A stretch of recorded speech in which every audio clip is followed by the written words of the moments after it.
So hope you are able to see my slide as well.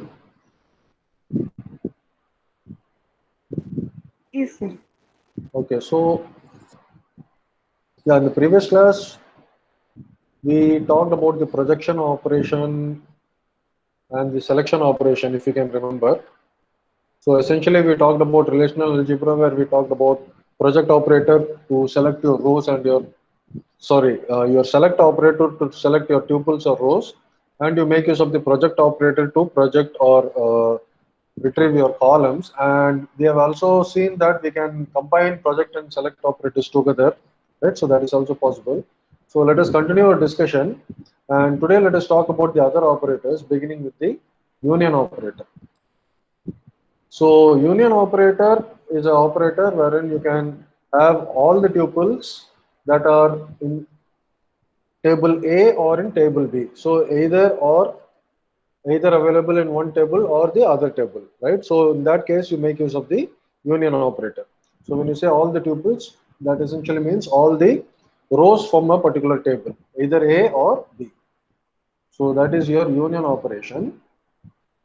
So union operation also eliminates duplicate tuples, right? Unlike we will see another operator called as Cartesian product operator, wherein you will have two duplicates also. In union operator, you will not have duplicates, okay? And also both your tables or relations must have the same number of attributes. So let us see an example. So let us say we have two tables, student and employee, right? And from the two tables, we want to find the person who are either student or employee, right? So what can we do, or how can we write? Say our two tables are student and employee. So just like what we have studied in the set theory, this is essentially your set theory recap only. Okay, so in set theory, union is OR, right? So the OR operation is done here on the two tables, employee and student. So how will you represent this in relational algebra for student or employee? How can you write? So find person who are either student or employee. So how can you specify? Can you tell me?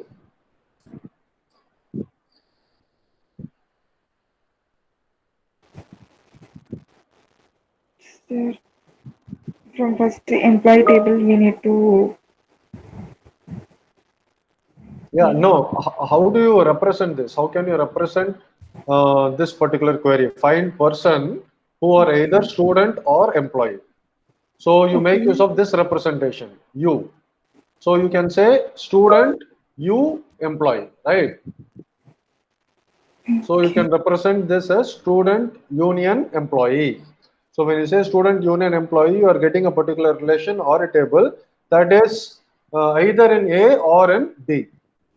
Okay. Okay, and duplicates will not be there. So what do you think will be the answer? How many number of rows can you tell me? You have 4 rows here, you have 4 rows here. Can you just see the contents in this particular table, and can you tell me what will be the number of rows in the resulting table? Mm, 7. Sorry, it's 7, not 7. 23, 4, 5, 6, sir. 6, fantastic. So 6 will be there, right? So Ram, Ramesh, Sujit, Suresh, Naresh, and Sweta, right? And there is no duplicate. All right. Okay. So that is student, union, employee. The next one is set difference. What is set difference? Any idea?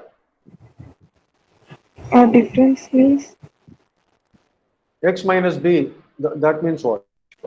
uh, it should be in. It should It not should be. be. It should We be in need the to first. eliminate the common. It is Yeah. So it should be in the first relation, not available in the second relation, second right? relation. Yes. Yeah. So relation which includes all the tuples that are in A but not in B when you say A minus B. So let us see an example. So find all the persons who are student but not employed. And again we have a same example. So in this case A minus B. So what will be the answer? No, this is student. Student minus Ramesh and Sujit. Ramesh and Sujit. All right. So that is set difference. And then product. Product essentially is similar to union, but essentially here you are merging both the relations, but you will also have duplicates. Essentially, sometimes also called as Cartesian products. So what you essentially do is when you take a product of two relation, right? You take every row or every tuple, right? So every tuple from one of the left relation or from the left relation will be paired up with all the tuples in the right relation. So that is product. So if I have student and detail, right? And if I say student into details, right? My answer will be, as you can see here, there are four tuples or four rows, right? So essentially it will be the first row, right? Combined with this one, and then the second row combined with this one and this one, right? So there are four tuples. And essentially you can see like there are duplicates as well, right?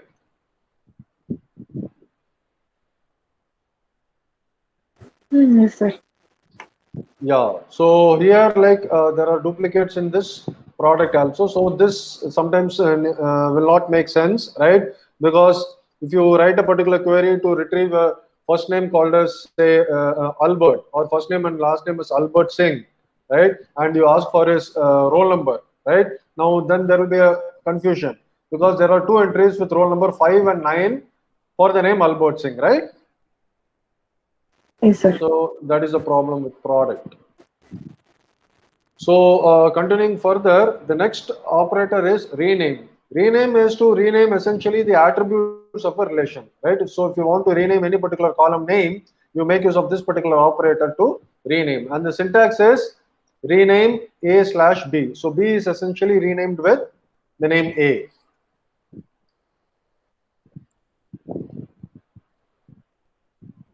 There is some animation ordering mismatch, right? So please ignore that. The next one is, let us talk about join operators, right? So join operators, essentially there are six which are categorized into two broad categories, right? Inner join and outer join, right? So before we see the inner join and outer join aspects, let us see what join operation is.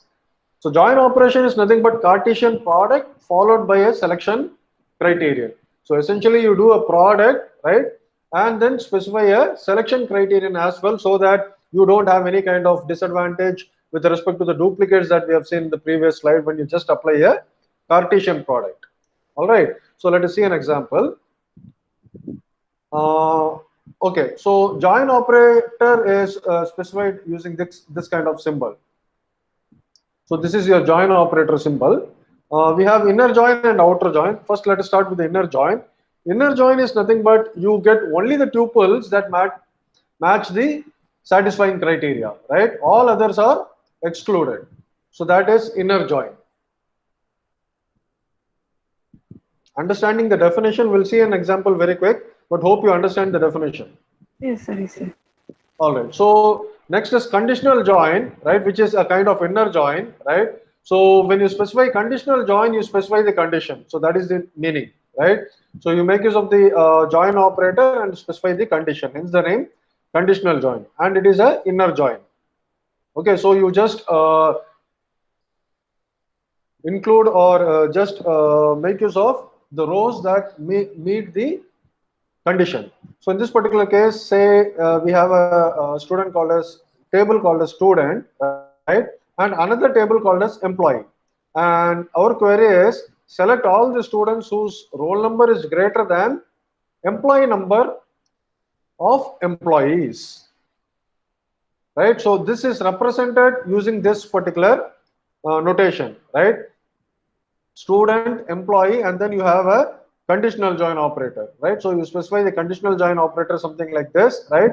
And the condition. And the condition is student roll number is greater than employee roll number. So in this case, can you tell me the number of rows that you will get? So essentially all the student roll numbers greater than employee roll numbers, right? So you will get that.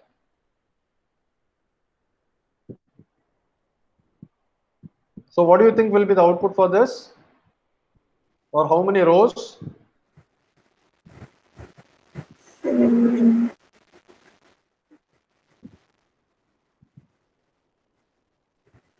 Which student roll number is greater than employee roll number?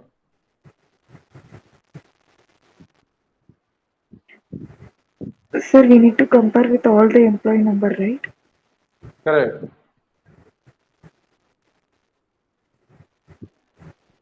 Then no one. How? See, it is see the output here. How do you say no no relation or no tuples? See, it is essentially a product, Cartesian product. Every row will be compared with every other row in the corresponding table.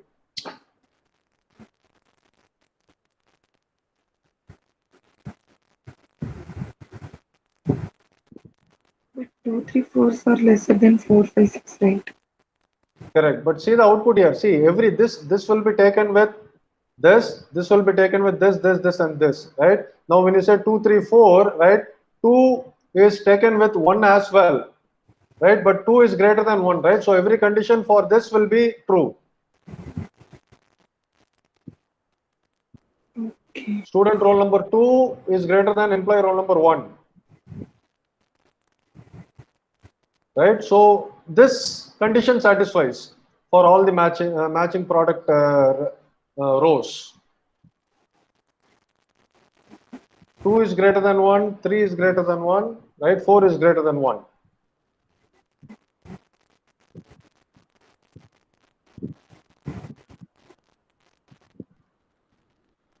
Is it fine? Understanding?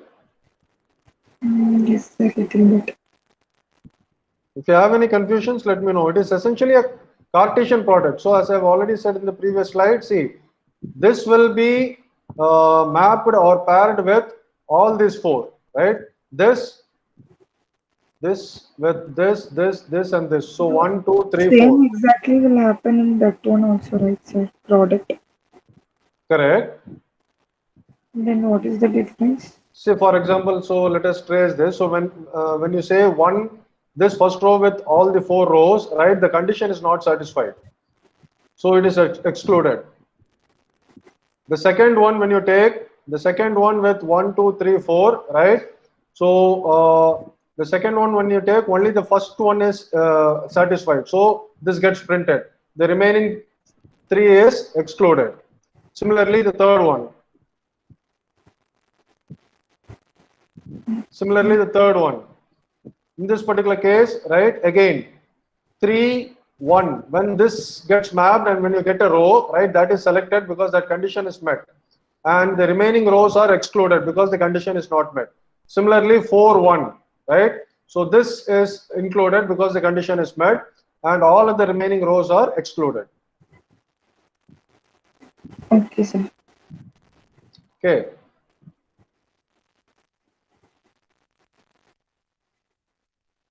So that is a conditional inner join, right? With an example. The next one is equijoin. Now see the definition and tell me the answer. Equijoin is nothing but inner join, right? Wherein your condition is equality, right? Hence the name equijoin, right? So when a conditional join only uses your equivalence condition, right? It is called as equijoin. So if we have the same example again, student and employee, and if I say select students whose roll number is equal to number of employees, or employee number of employees, sorry. So if I say select students whose roll number is equal to employee number of employees.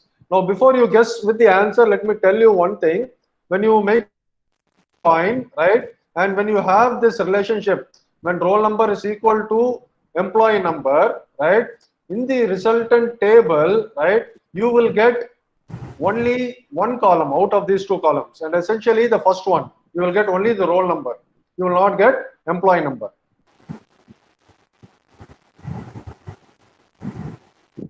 Yes, sir. Okay. Having said that, now you tell me the answer. First one and fourth one. First one and Fourth one. so okay. Before we see the answer, this is how you write the query, right? And as you guessed it right, you get first one and fourth one. Okay, and if you can see here, as I've said, you have the roll number column available, right? But you don't have the employee number column available, right? So in the equivalence condition, right, when you specify the equivalence condition using this operator, only the first column attribute will be available. Unlike your previous thing,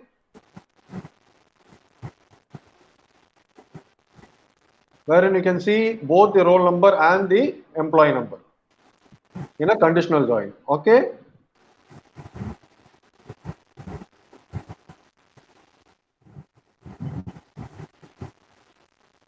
So that is equijoin. The next one is, it's a natural join, right? So natural join is a special case of equijoin in which equality condition holds on all the attributes which have the same name in the relation R and S, right? So it is a special type of equijoin, right, which holds for all the column names or attributes which have the same name in the relation A and B or R and S. So let us see an example. So we have the same student, and rather than employee table, for a change we have a student sports table.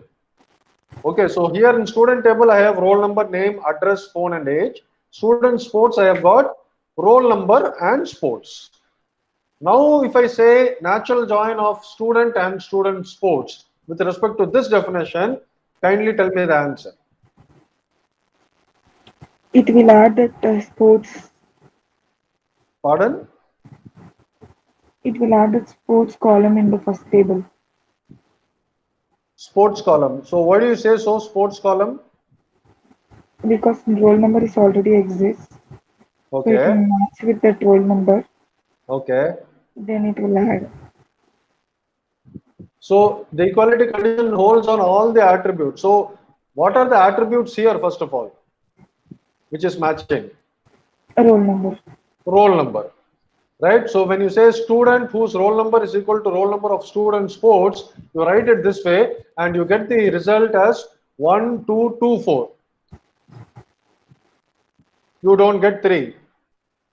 Okay, because 1224 you get because 2 is both cricket and badminton. Mhm. Understanding? Yes, sir. Yeah. So that is natural join. And the next thing is outer join. So far we have seen inner join, right? On the join operation, we have seen 3 operators there. Now let us see outer join. Outer join is nothing but it gives you tuples that satisfy the matching criteria, but also it includes some or all the tuples that do not match the criteria. That is just the difference. Okay, so as you can see from this particular diagram, A and B, right? When you have all the elements of A, right? So that is left outer join. But some elements might also be included in the all rows from the left table. When it is taken into consideration, it is left outer join.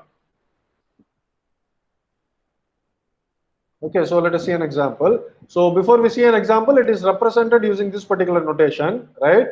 This is left outer join, and if these two lines go to the other two sides, right, that is right outer join. Right outer join is just the opposite of that. So before we see the right outer join, let us see an example for this. So in the left outer join, the operation allows keeping all the tuple in the left relation, as we can see from this Venn diagram.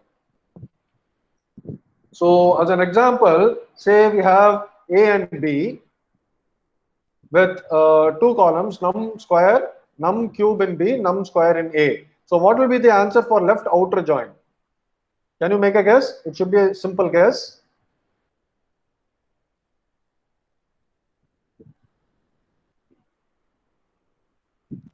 Sir, it will display only the 2 and 3.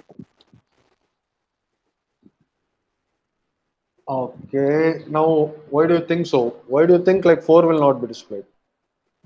Because the 4 is not there in second. 4 is not there in? Second.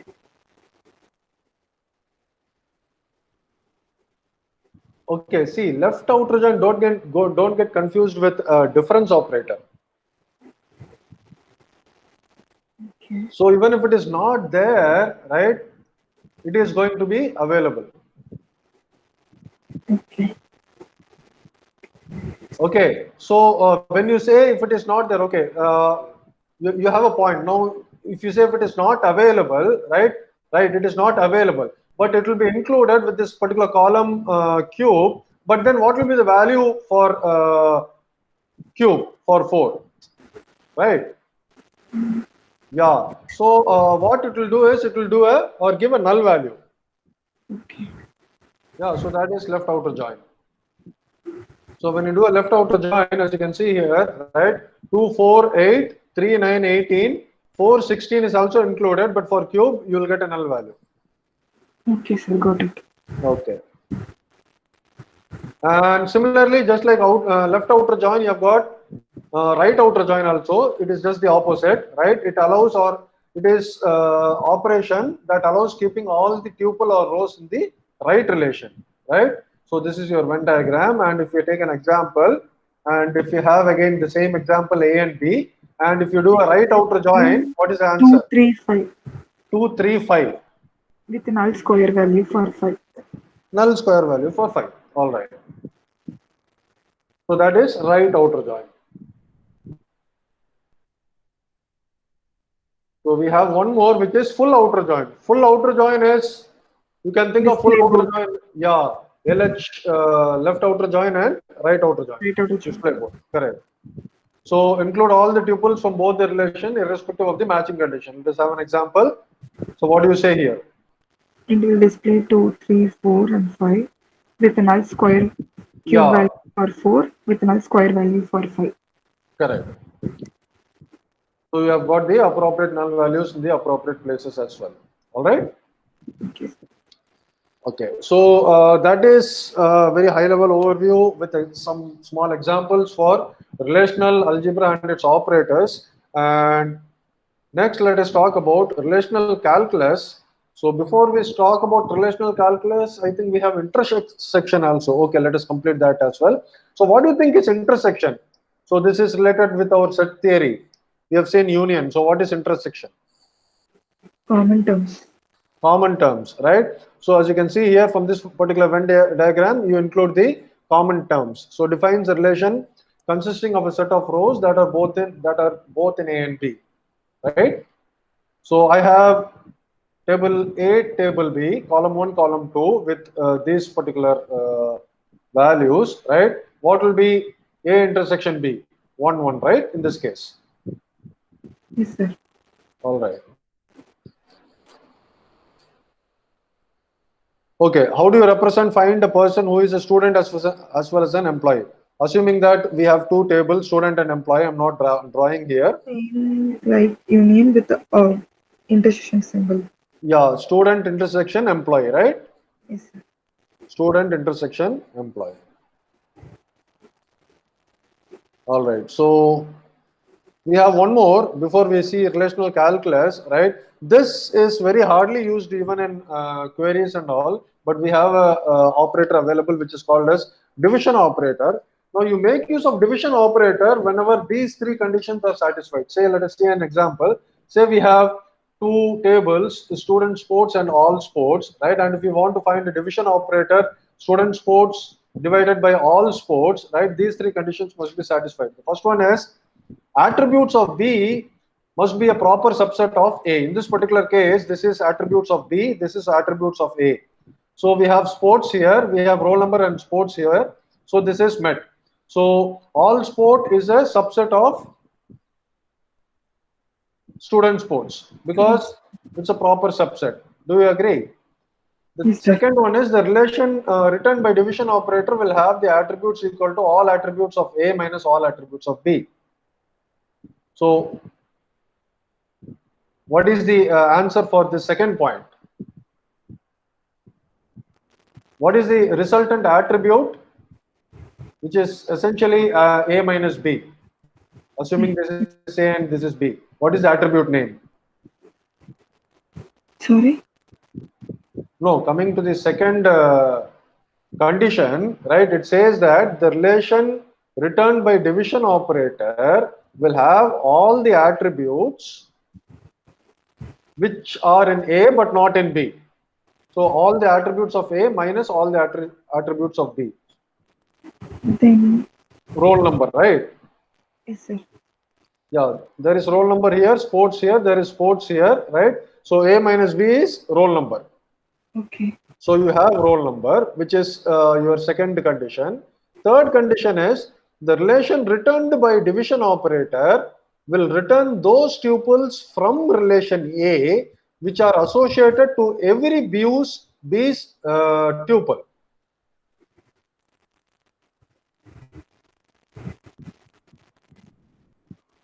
So here in this particular case, which are the tuples from A that are associated to every tuple in B?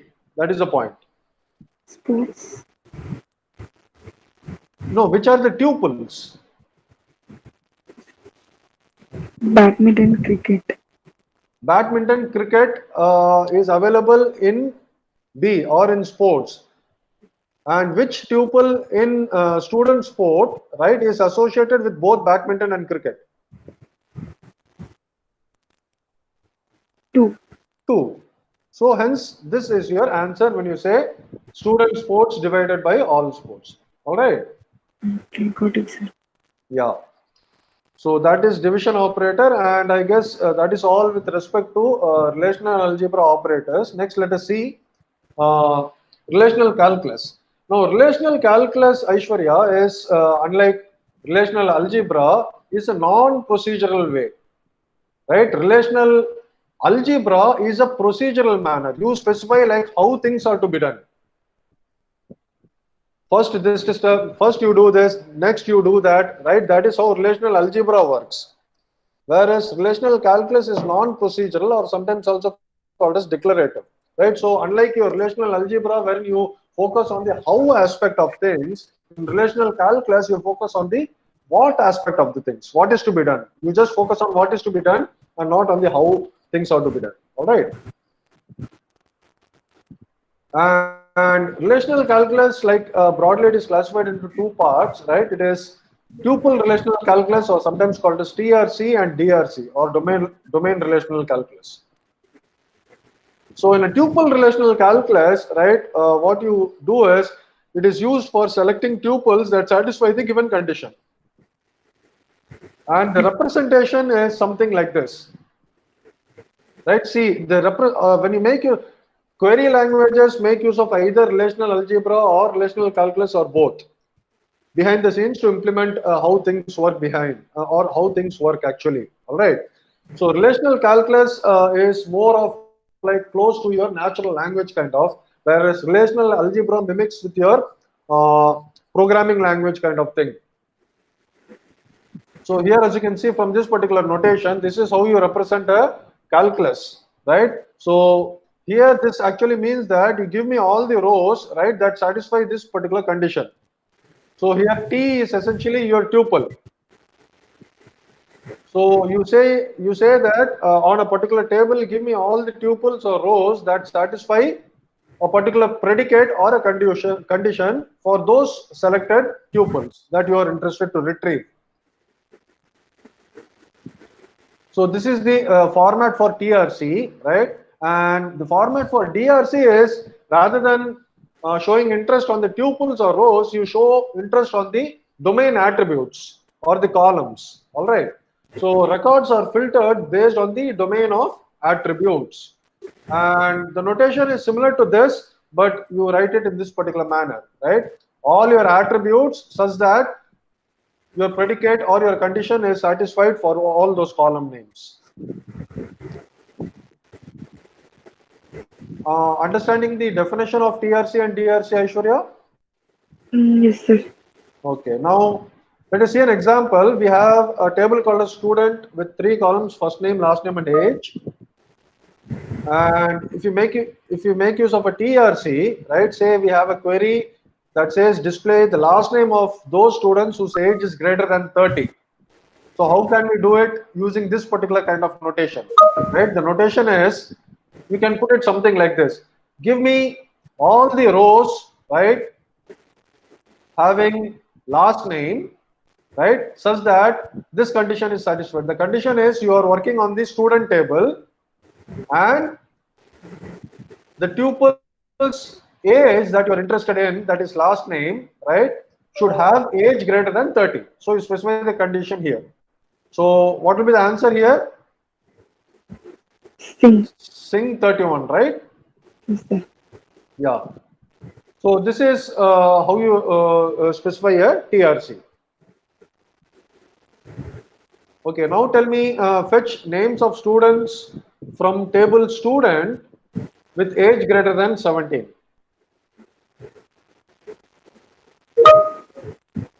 How can you do that? T dot T first dot, T dot age.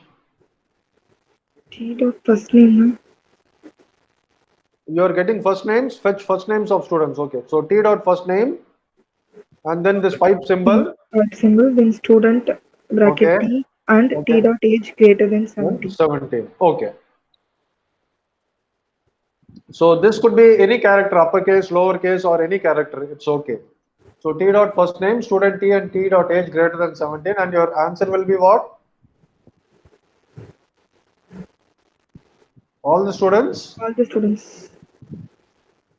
Ajit, Yeah, Chaitanya, Raju, correct. So that is an example for TRC. Now let us see DRC example. So again, we have the same table, right? And if our query is find the first name and age of students where student age is greater than 27. How can we write it?